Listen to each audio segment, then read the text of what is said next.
nyumbani, au sio? Kama wana, lakini inabidi tuelimishane kidogo, au sio?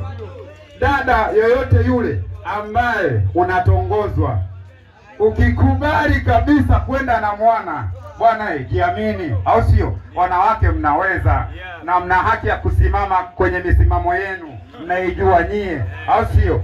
Jamaa akikutaka hujamuelewa, mwambie twende tukapime au tutumie kondom, au sio?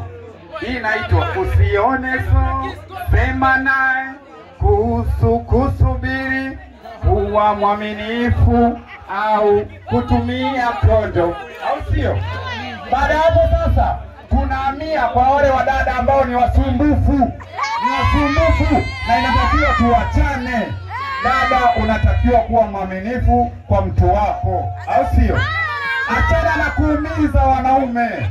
Wanaume sisi ndo making, au sio bwana? Au unadanganya, au sio? Kuna mademu bwana wanaumizaga sana, au sio? Wengine mbona wanajali upendo, wengine mbona mwaumiza tu, wengine wapatia langu upendo wakalivunja na kuacha vidonda. Hiyo Karonje, dondosha basi nisamehe, au sio? Au sio? Inaitwa nisamehe, au sio?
Nimwombe mdada basi aje hapa mmoja jamani.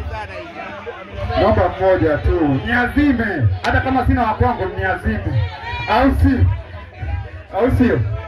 Vesi inayofuata ni ya mdada. Aje basi hapa. Tumalize haraka jamani. Au sio? Nimwomba mdada mmoja tu. Hata kama sio wa kwangu niazime. Au sio? DJ peleka basi.